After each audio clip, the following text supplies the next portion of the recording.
Should be kicking in any minute now.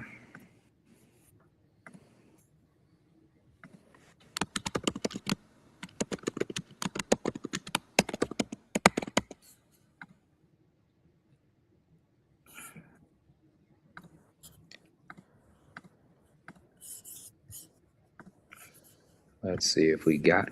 All right, we're live. Heck yeah. Hey guys, so I'm here with my good friend Matt Steward. I know that some of y'all may or may not know him. Me and him, we've connected locally. We just kind of met shooting matches, and I saw this big Jack Marine looking dude. I was like, I want that guy to be my friend. I definitely don't want him to be my enemy. So we hit it off, especially with the cauliflower ear. It's pretty noticeable. So we had a secret handshake almost immediately. But Matt, so I don't go ahead and butcher your bio and everything like that. Why don't you kind of give people a little bit of info as far as who you are and what you do? Absolutely. Yeah. So Marine Corps veteran, served with 2nd Battalion, 3rd Marines, early 2000s, deployed to Afghanistan. Did that thing. Picked up Brazilian Jiu-Jitsu while I was in the Marine Corps and started my strength and conditioning journey once I got to my unit, because I was like, dude, I got to get stronger, faster, more endurant, be able to fight. And it's just continued. Ended up getting out, tried to be an MMA fighter. I guess I was, but continued to train jujitsu. Got into coaching, personal training. So I've been doing strength and conditioning coaching since 2010, and coaching MMA, jujitsu that whole time as well. And it's just constantly learning, and now trying to build this online coaching business. And my full-time job right now, working for Department of Energy as doing a strength and conditioning contract with some of their security forces. Awesome, man. Let me ask you. I mean, because I think each one of those things can kind of take people down a rabbit hole, right? Like you can get really into S&C, really into jiu-jitsu, really into MMA.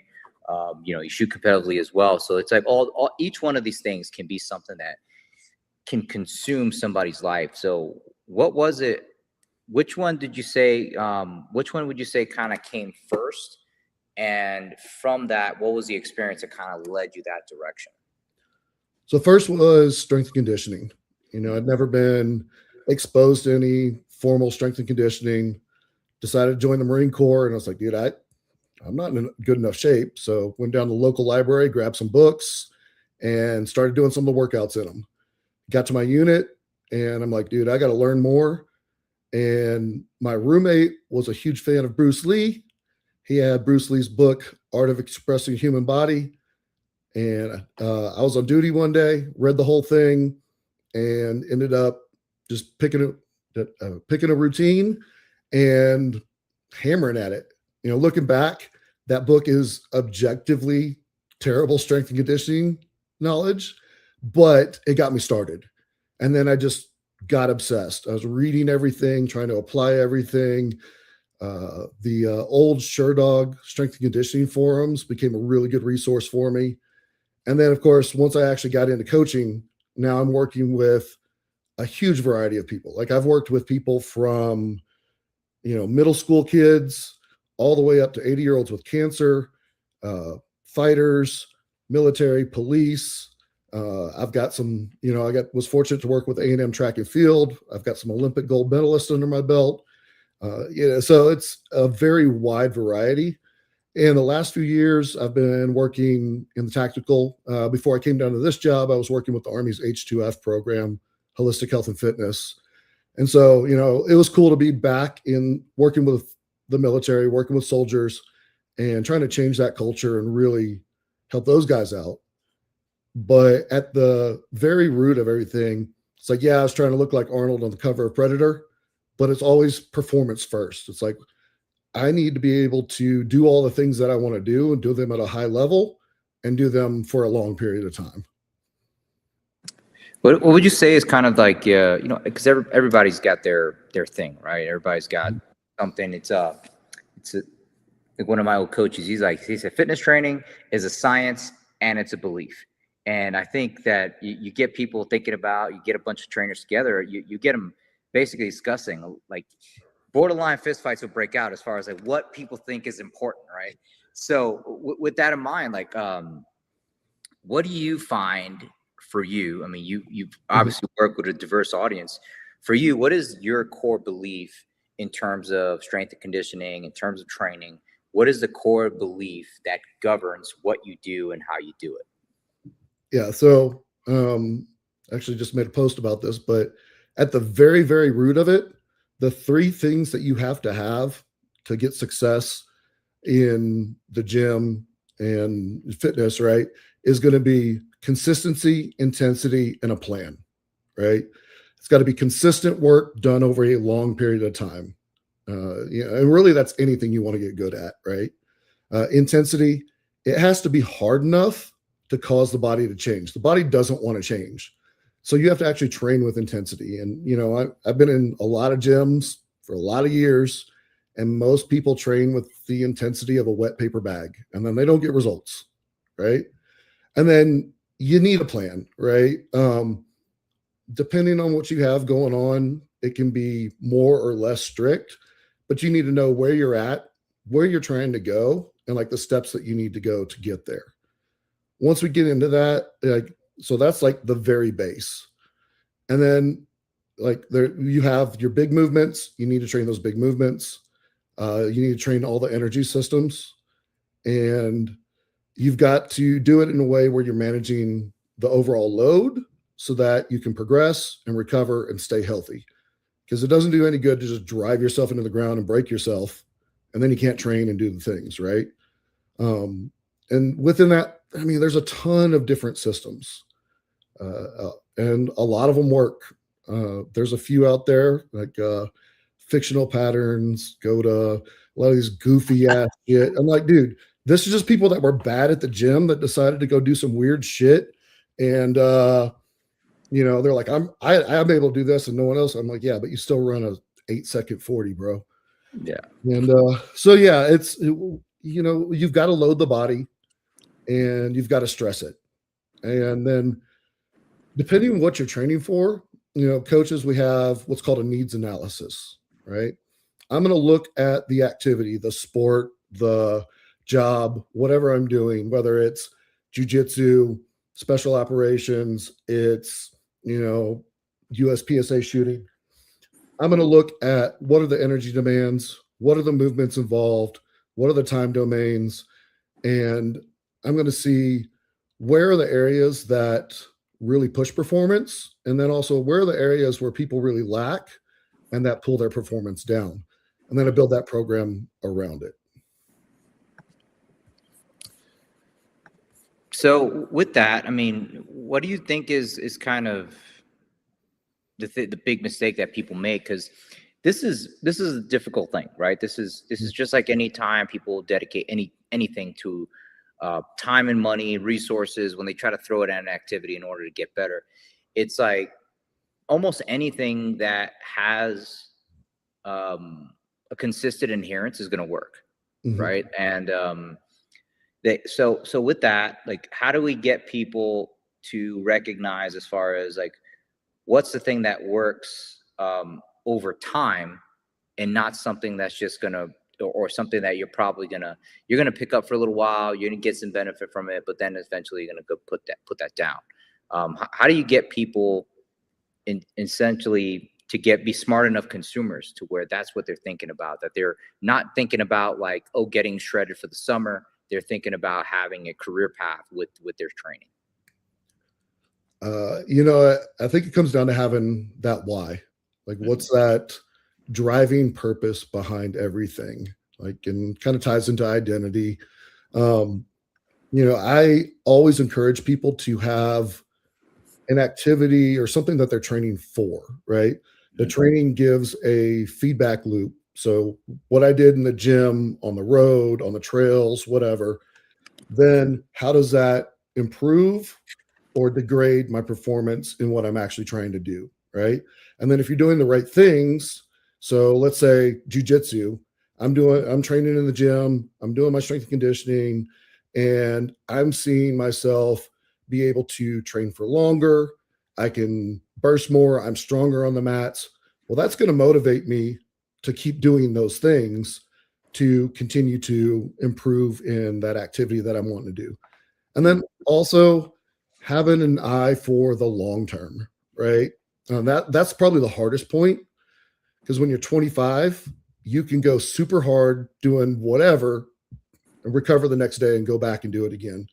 But we've all seen that, in your 20s, you can do everything. In your 30s, all of a sudden it's like, hey, maybe things aren't working so good. And then you're in your 40s, and I'm not in my 50s yet, but I'm sure it's going to be even harder, right? Because you accumulate wear and tear, you accumulate injuries. You can be doing everything right from a load management, injury prevention. There's no real injury prevention, but we can reduce the risk, right? You can be doing all those things right, and then you could get in a car accident. You could fall out of a helicopter, like some dumbass could have an ND and put it through your leg, right? Like all this shit can happen that you don't have any control over, but then you have to have the resilience to be like, okay, I'm not done. Let me solve this problem and keep going, right? And then just making sure that you're like, hey, what I'm doing now, is this going to serve me down the road as well? Yeah, that's difficult, right? I mean, because as you're talking, I'm thinking about,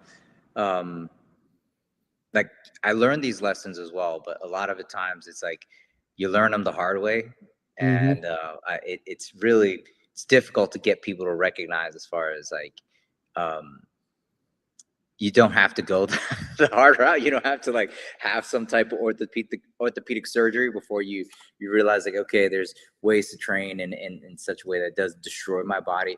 But also, I mean, in your mind, how do people, what's the tangible thing that makes it so, like, okay, cool, I'm doing the right things in terms of making sure that I stay in the gym longer, so I can stay in the mat longer, so I can do the thing that I'm trying to do, and of like, what is the tangible thing there? Yeah. I mean, I'm going to throw it out there. Get Yeah. a coach, right? Um, I'm a coach, and when I got into shooting, first thing I did was go get a coach, right? Yeah, same. I didn't try to figure out jujitsu on my own. I showed up at the gym trying to learn, right? Yeah. Um, they've already had those hard lessons, and if you listen to them, then you can hopefully avoid some of those. But it's going to shortcut that learning path, and it also reinforces and guides you going where you want to be. And it's like, yes, you can do it all on your own, but if you go it on your own, you're going to have a longer process, right? And I didn't have a coach for a while. I got my first strength and conditioning coach in 2008. So I'd already been training on my own, learning on my own for like 4 years at that point. Made a lot of progress, but I learned more in those first 2 years having a coach than I did in those 4 years, like, and then some. And then just, like who are you, right? I view myself as a capable citizen, right? I'm well-rounded. I can protect people, protect myself, provide for myself, and that helps me stay in the gym when maybe there's some days I don't. Like, even though I absolutely love training, it's definitely easier for me to stay in the gym than someone who is like, dude, this is important and I have to do it. But having that like reason and that identity for like what you're trying to do, I think that helps a lot for staying in the gym long term. And then also making smart decisions. Yeah, I agree, man. It's just because I've never been like the craziest worker outer. I like to look good, obviously, Mhm. but I mean that's just like, the superficial goals will get you superficial results, and I think the powerful motivation in terms of like doing competition or doing jujitsu is like there's something objective on the board with people Mhm. working against you, and not getting your butt kicked. I think is very powerful motivation, especially doing jujitsu every single week. Yeah. People are always coming after you, and so with that being said, like who do you think is kind of the main person? I mean, I think everybody could use a coach, but who are kind of the main people that you're looking to target or looking to help here in terms of like helping them reach their goals? Yeah. So like for me, the people that connect with like my messaging and my style of training and who I really enjoy helping are like that middle-aged guy that, 35 to 60, where, they are trying to do these things, right? They're doing jujitsu, they're doing the outdoor stuff, they're shooting, maybe they're law enforcement or military, or maybe they're former, right? And so they want to be capable. They want to be that protector. They want to provide for their families, their friends, all of that, right? But they've also run into the age and injuries, and they're like, man, when I was 25, everything was working. Now it's like my shoulder hurts, my back hurts, my knee hurts, and I have a lot of experience working with that myself. I mean, I've had more than my share of surgeries, and I come back and I'm still performing, right? Yeah. And so myself has been a lab for years, but I've also had the ability, the opportunity to work with thousands of people at this point, right? And people get hurt, people strain muscles, people their jobs, it's like, hey, man, I travel 4 days a week and then I'm home for 2. Like, how do I structure my training to make this work, right? And so those people that they've known how to train, but now they're struggling, right? And those are the people that I really am able to help. Sometimes I'll get a guy too who has been doing all the things but never really did strength and conditioning, and now they're like, hey, I'm getting older, I need to learn this. Right. And so that's another group that I really like working with as well. What do you say, like, when people come to you, what do you say is kind of like the main thing that you got to help them overcome? Because there's always, because it's like the same way you got beliefs, other trainers got beliefs. I think the clients, they're going to have their beliefs and things that they think has worked for them in the past, and a lot of times it's hard for them to let those things go. But what has kind of been a consistent trend lately for you, as far as like what you're seeing with guys now, when you're trying to train them and get them to their goals, and that they're kind of that they're kind of misinformed on? A lot of it is just getting stuck in like the big 3 lifts. Right? So a lot of people have a powerlifting background or sort of a powerlifting background, and they've been squat, bench, dead all these years. And I love those movements, right? But they get trapped into, I have to do, a conventional straight bar deadlift, and that's the only deadlift I can do. Or I have to back squat. I'm like, dude, we got safety squat bar, we got front squats, we got Zercher squats, we got split squats. Like it's, as long as, box squats, as long as we're getting the patterns trained, right? There's a tool, there's a variation that will work around whatever aggravations and irritations they've had. Also, a lot of times, they've been doing that and they're like, dude, I just go heavy all the time. It's like, yeah, we still want to go heavy, but we have repetition, we have power.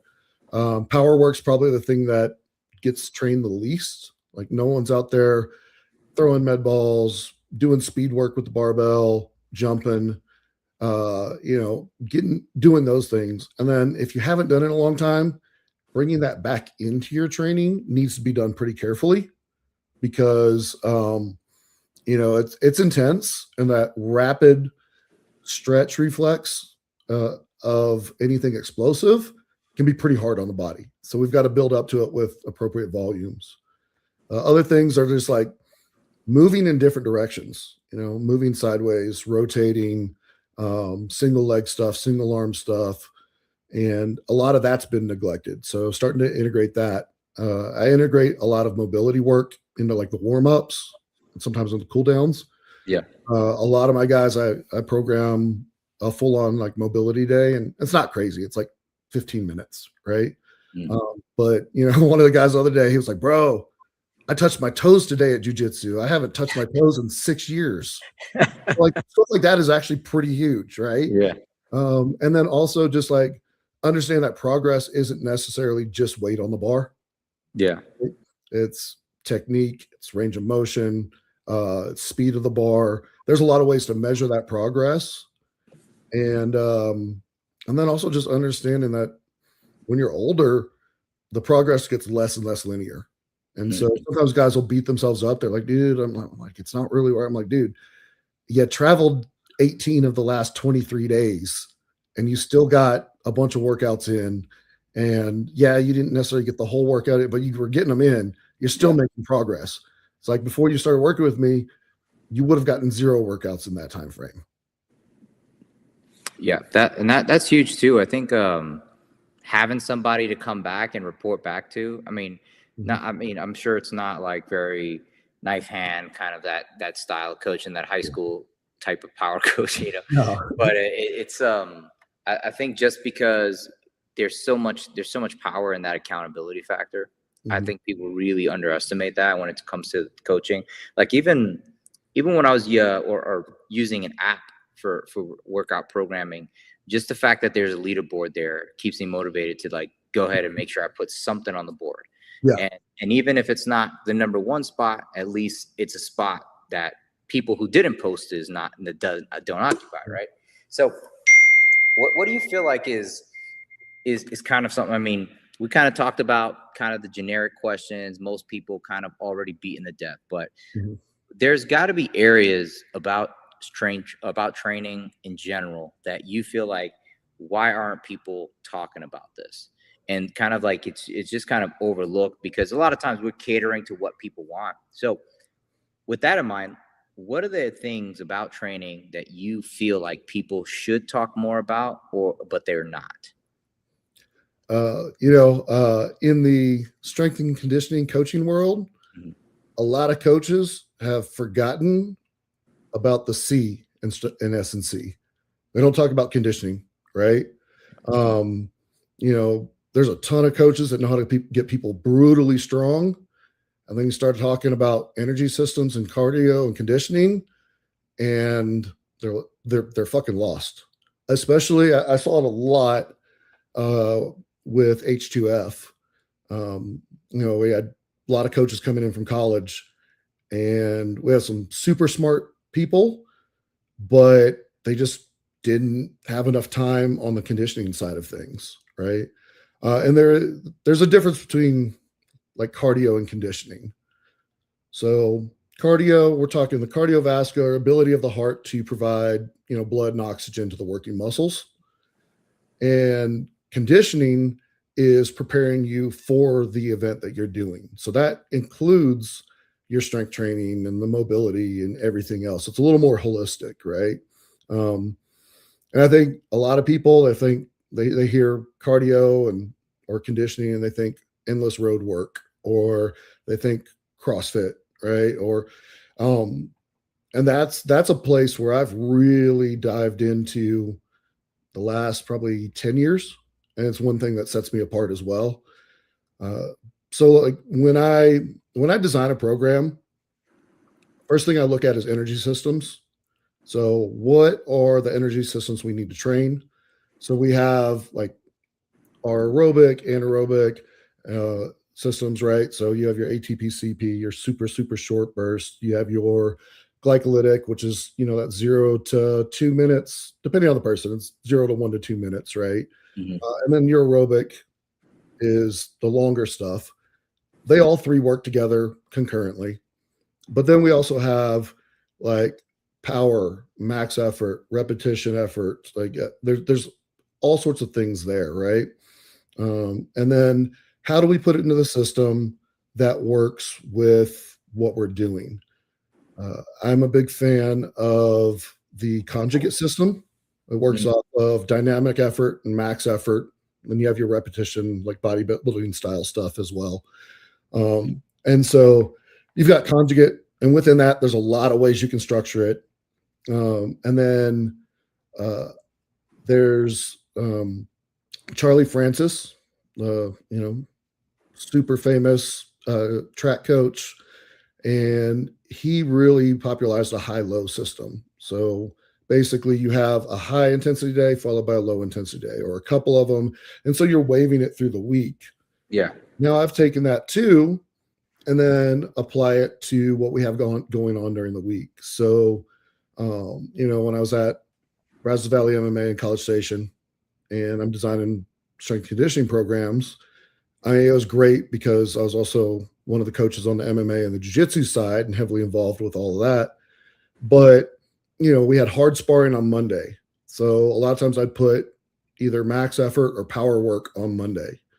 Tuesday, we've got wrestling practice. I know that's going to be a hard day. So I'm still going to have kind of a higher intensity, but usually would go like repetition effort. Right. Wednesday would be like kind of more drilling, flow rolling, tech sparring. So that's a lighter day. So that's a day where I'd probably have some like zone 2 cardio and mobility work. And so pairing the strength and conditioning to match the intensity of a practice during the week. Yeah. And obviously, like MMA, jiu-jitsu, like combat sports, super complicated to train for because you have so many things just within the sport themselves. And then the strength and conditioning for that, you have to be really efficient. And that's where I really got good at programming everything. I'm going to ask you just off of that, because you will see people who will say, or they, like lots of stuff online, they basically advertise of like MMA strength and conditioning. And I think I know the answer to this question, but a lot of times what happens is they try to make the workout look like the practices. What is your general thoughts on that? Yeah, I actually just had this conversation yesterday with one of the coaches that's here in town. And it's, if your training looks exactly like your practice, you're not tapping into those qualities that you can't touch in practice. So, you'll see a lot of times, this MMA strength and conditioning, and it's maybe a heavy lift or two, and then it's some sort of high intensity circuit, and then their practice looks exactly the same, and so you end up in this like middle zone, this gray zone. Right. So the training, your strength and conditioning, looks exactly like the practice from like an energy system demand, and you're not pushing high enough to cause the body to change. And then you're also not having a session that's low enough to recover. So you just end up in the cycle of just more and more of the same thing and just beating yourself up and not progressing. Right. And I see that. You see it a lot in CrossFit. You see it in High Rocks. Like, it's like, no, like we need to take advantage of that time in the gym or on the field or whatever we're doing to push those qualities that we don't get. So, like jiu-jitsu especially is really bad about, people will ask, hey, what do I need to do to get in shape? And they're like, just roll more. Yeah. Now, that works great when you're a white belt or maybe a blue belt because you suck. Right. You're hitting super high heart rates and everything. But then you get the brown or black belt who just rolls for an hour and a half and his heart rate never gets over 120. Then he goes to competition. You hit competition intensity and he gasses out in 30 seconds because he never touches that intensity in practice, and he doesn't touch it in his strength and conditioning. Mm-hmm. Yeah, that's an interesting one too. It's like people they feel like they're breaking a sweat, they're burning calories when they go to practice, and they don't realize like, well, as you get better at the skill, you're going to get so much more efficient, and it's just you are essentially creating that adaptation with the body by making it more efficient, perform better, and be more functional in terms of that specific skill set. And I think it's lost on people that, like, if they're in the gym, they need to be working on the physical skills that are basically underlying with the stuff in the gym. Yeah, I think also, I mean, as I'm hearing you talk about it, I think it takes a lot of maturity as well to kind of, like you were talking about, that periodization, right? Where it's like, if I've got a light practice, I'm probably going to hit the gym a little harder. I'm probably going to try to work a little bit heavier lift or something to that effect, right? I mean, I'm not going to, how you program, I'm not going to say how you program, but yeah, there's a degree of that too. So how do you get people, how do you teach clients that are like, they're combat sports athletes or they're competitive shooters, and they need to balance their sport with their physical training? How do you get them to do that, or how do you even go about doing that? Yeah. So like I like to explain, I like to teach. And so I will give the whys behind what I'm doing, right? Like, so when I give someone a training plan, I'm going to explain, here's what we're doing in this plan, right? And then also I'll be like, and then here's some roadblocks or like areas where this is designed this way. And if you do X, that will counteract that. And it's going to, kind of kill what we're trying to do. Yep. So it's that education piece and making sure they understand why they're doing things. I mean, some people are great. They're just like, tell me what to do and I'll do it. But that's like 2% of people, you know? And then on my end, I'm like, dude, do not hesitate to ask me questions. Because one, I like talking about this stuff, but also you're paying me. Like, I'm going to ask questions, right? And this was actually another thing we were talking about last night. It's like, look, if someone trains with me for an extended period of time, and then they go off and they decide they're not going to continue training with me, and they can't continue to do good training, like they don't know what to do, I didn't do my job, right? I love it. I'm happy. Like if someone wants to train with me for 25 years, awesome. But they shouldn't have to train with me and not be able to make good workout decisions stuff. They should be able to learn throughout the process. And then I think some of it too is sometimes people will be like, I don't know. I'm like, dude, just do it. And then they come back like, okay, yeah, you were right. And so sometimes I'll explain it. They're still not buying it. I'm like, dude, just run it. Do it like this. And then if you still disagree, we'll adjust. Right. Yeah. So do you run into that often, or like how is it that you're addressing that now? I don't run into it too much anymore. Yeah. Just because I think I'm working with a little more mature audience. Okay. Definitely ran into it a lot more working with like 20-year-olds. Did run into it quite a bit working with the Army because, guys are, they have been doing their thing for 8, 12, 20 years. And, they've figured out what works for them to an extent. But I also would get guys that be like, well, I can't do that because my knee hurts. And be like, well, let me see you squat. And I'm like, oh, yeah, my knee would fucking hurt if I squatted like that too. So let's fix your squat, right? And then just like also like, but also not just being like, you have to do it this way. I'm like, dude, we'll find a solution, right? Right. And again, that goes back to all the different patterns, all the different tools we have available. And, it's also like, where do you train? Someone, actually, a lot of people train at Planet Fitness. I've had to adapt my programming because I'm like, that's the gym they train at. So let me utilize the tools there to get them where they need to be. Some guys have like full-on powerlifting gyms in their own garage. So sometimes people are like, oh, I don't have those specialty bars that you showed, or I don't have that piece of equipment. I'm like, that's okay. You don't have to have that to get progress. I have access to it. And if you have access to it, it's a great tool, but that's not going to make or break the program. And right. So, yeah, again, I talk a lot. So, No, dude, this is great.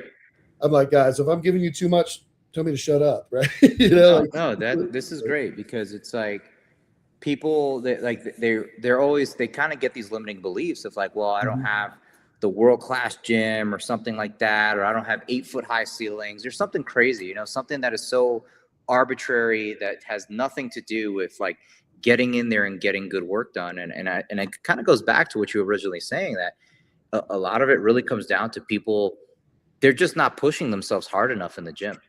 Yeah. I mean, I'd say the two things that I see every day I'm in the gym are not enough intensity and just terrible range of motion. Like for whatever reason, people don't want to open and close a joint the entire way. Like, they're over here doing curls and they're doing this. I'm like, dude, the elbow extends and it flexes. Train the whole thing, Right. Like, it's like, I don't know how to, or I'll look over and there's a guy and he's doing single arm dumbbell rows with a 40-pound dumbbell. And I'm like, bro, I've had like women rowing 80-pound dumbbells for sets of 10. Like, pick up a heavier fucking dumbbell on that. Man. Like, so it's like, until someone's been exposed to that intensity, a lot of times people just don't know what intensity is. So, yeah, you're familiar with RPE, rate of perceived exertion. Yeah. Right. So scale, I use the 0 to 10 scale. You got the Borg scale, which goes up to 20. No one actually knows what that fucking means when you talk to them, so I don't use it. But the 0 to 10, I'd say 90% of people, maybe 95% of people have never actually hit a true 10 on a set. And so, like, I've had so many people, they're like, they tap out on a set. And I'm like, dude, you still have like 8 more reps. And that's where, having a coach work with them, I'm online.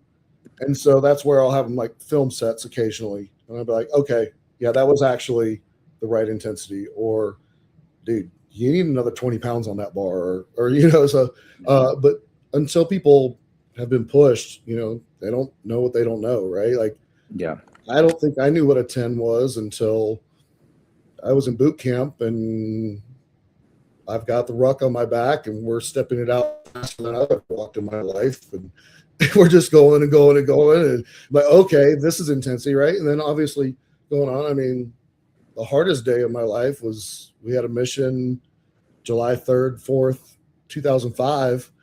And it was basically 40 hours straight in and out of contact in Afghanistan in the mountains.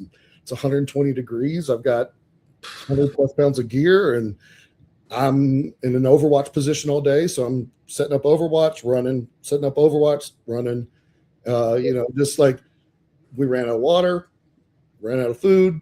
Like, I went from go check on this little village and walk back to just constant. And you're like, everybody found their limits on that day, but not everyone has that opportunity to find those things. And that's where creating situations in your training where you can really push yourself, but do it safely comes into play.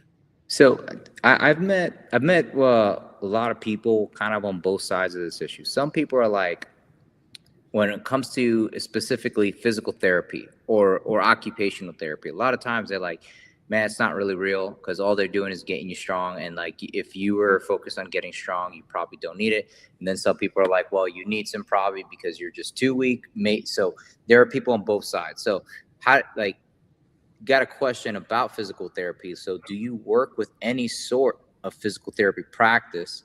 If so, how do you go about assessing what's needed if that's something you do? Okay. Yeah. So I unfortunately am well versed from a personal perspective of physical therapy. Yeah. And most of it was absolute dog shit. Yeah. Right? Traditional physical therapy, they are stuck in a little box and they're used to people that don't train, don't work out, a lot of times older, and they're just like, let's just get you to where you can walk to the mailbox and walk your dog for 15 minutes, right? So then they get someone like me and they're like, what's your goal? I'm like, dude, I want to fucking choke the shit out of people and ragdoll them.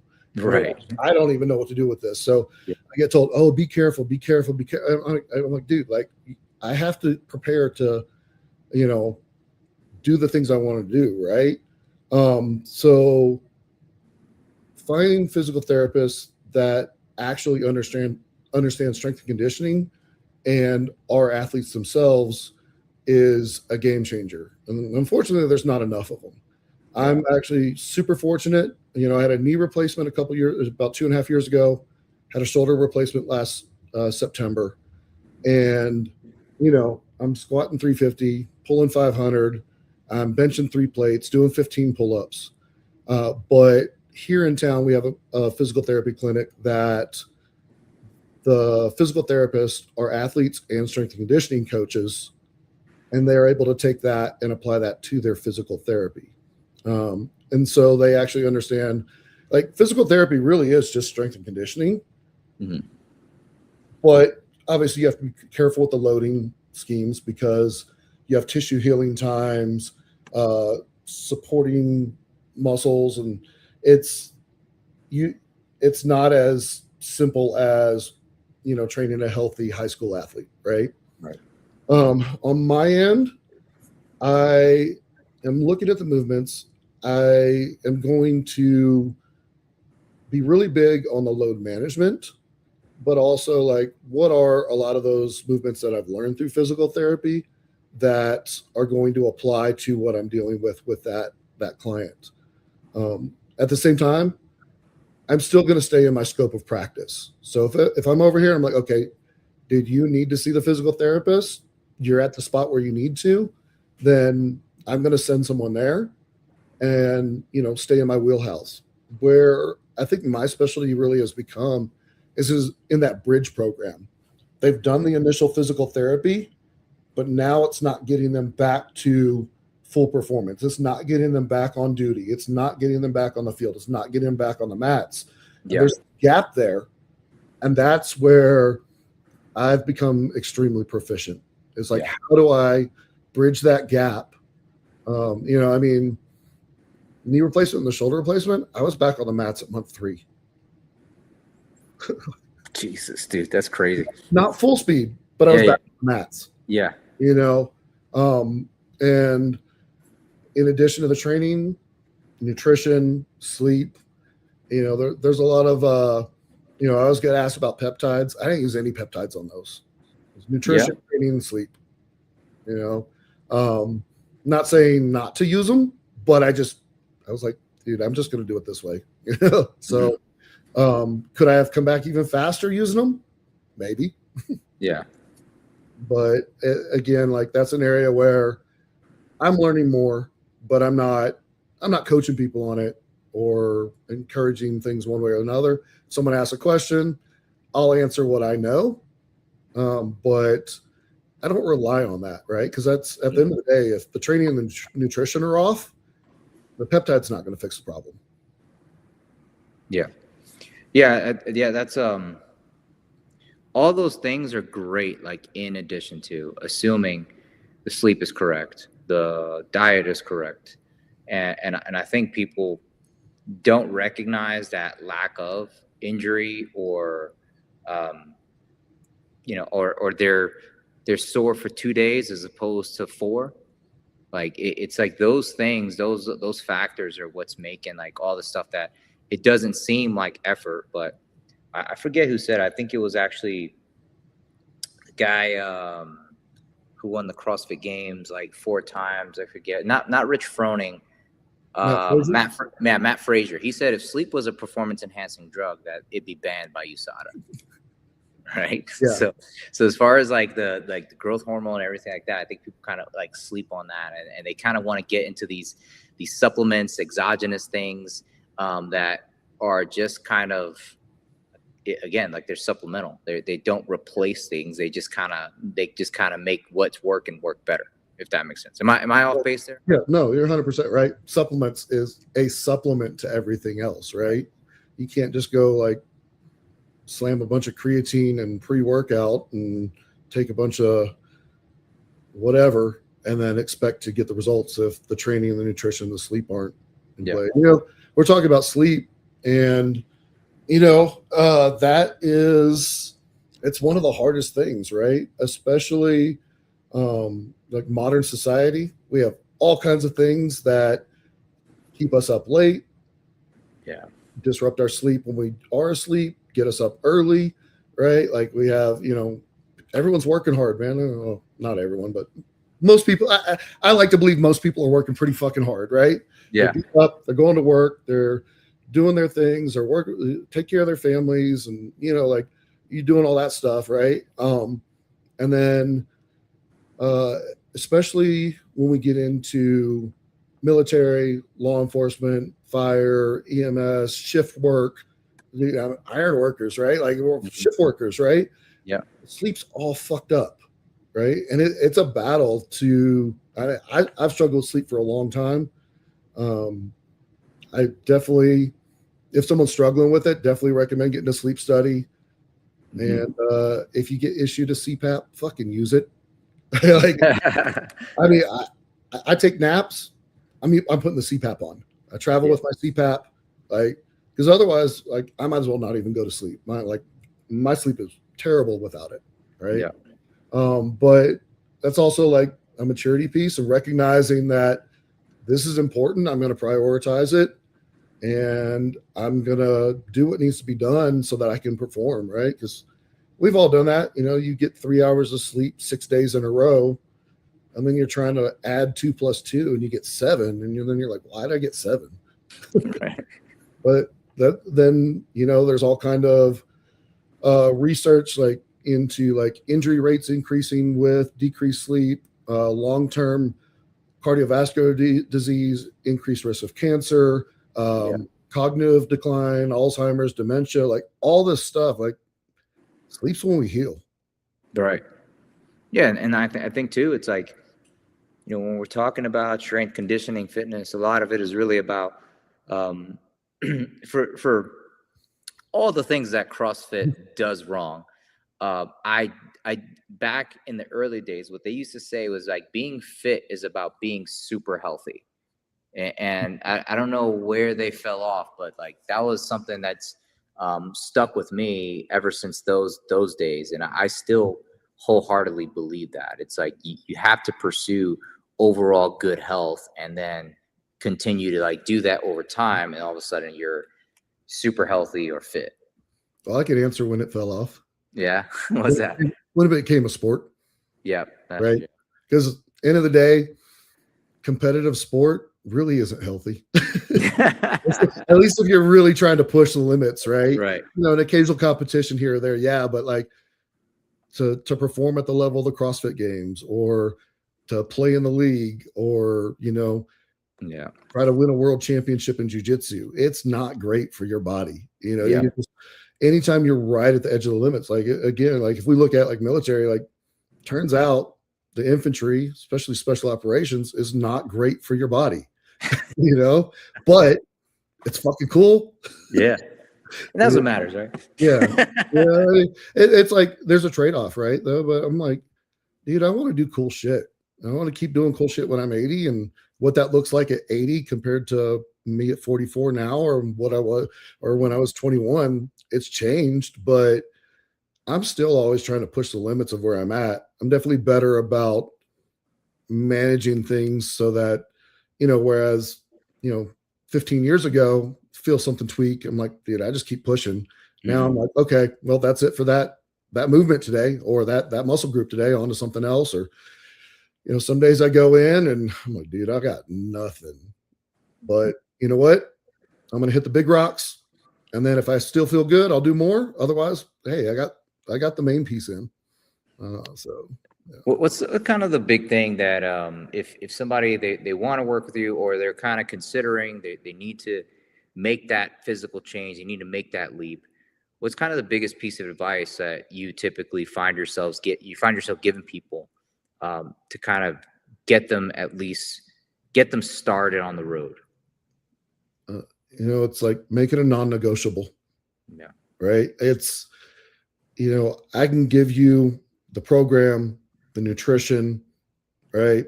I can give you all that guidance, but if you don't do it, if you're finding all the excuses, it's not going to work. Right. And so a part of that's on me too, right? If I got someone who hasn't been training for years, or they've been super inconsistent, I'm not going to give them a 7-day or 5-day a week program, right? I'm like, dude, we're going to get 3 quality days. And then I'm going to give you a couple smaller days that are more recovery based, right? Let's start building this habit. And like, I'm not going to give super crazy workouts. So like as a coach, it's like, what's appropriate for where this person is at this level, right? Now, if I get someone who's like, dude, I've been crushing it, I train 5 days a week, but I have this competition coming up. Okay. You know what? That's a different conversation, a different starting point. Right. But hey, a lot of times just because of the different factors that have created the frustration that caused them to reach out to me, we're kind of reestablishing a baseline. Right. And the other piece of that is do your fucking cardio. It's programmed for a reason. That's what gets skipped the most. Right? Yeah. Like, oh, I was busy that day. I'm like, yeah. Cardio, mobility is like, Yeah, the mobility I actually get pretty good consistency on. oh yeah, Yeah, because they start doing it, they're like, oh, my back doesn't hurt. Like I touch my toes, or yeah, oh man, I touched the back of my head.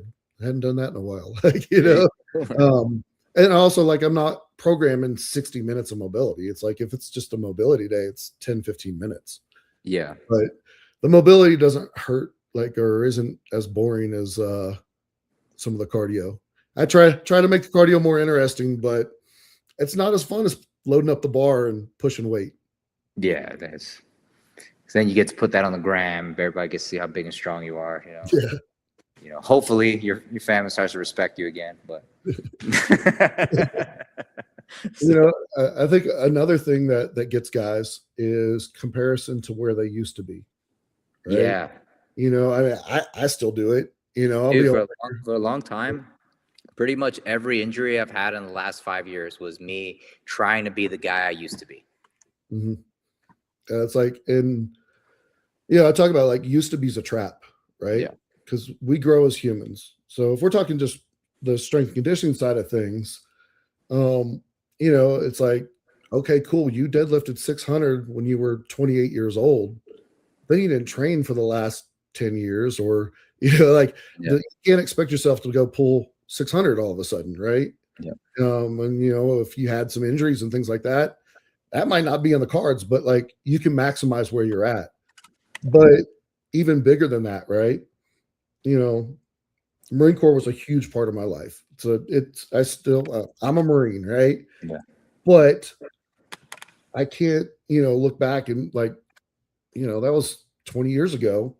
That can't be where I peaked or what I completely identify as, even jujitsu has changed for me tremendously, right? Like, and then I've picked up new things, right? Last couple of years, started getting into USPSA and getting into shooting. It's a new activity, new things to explore, new things to learn. It's exciting. It's fun. It still keeps me connected to, who I was as a Marine. I'm out there shooting guns and competing, right? Yeah. Still feel like a warrior, but it's a different activity that keeps me invigorated. I started skiing a couple years ago. Bro, I'm from Texas. Skiing was just what rich kids did on spring break. And I was like, dude, I don't want to. Now I'm like, dude, can I go slide down the mountain on sticks? It's fun. Yeah. So it's a constant progress, and then, I was Marine, and then I'm like this fighter and college kid, and then I'm a coach and fighter, and then I'm just a coach. And that was a hard transition going from fighter to coach. I resented it because I wanted to be in the cage. I want to be on the competition mats. And I'm like, dude, my body's not letting me. I fell in love with coaching.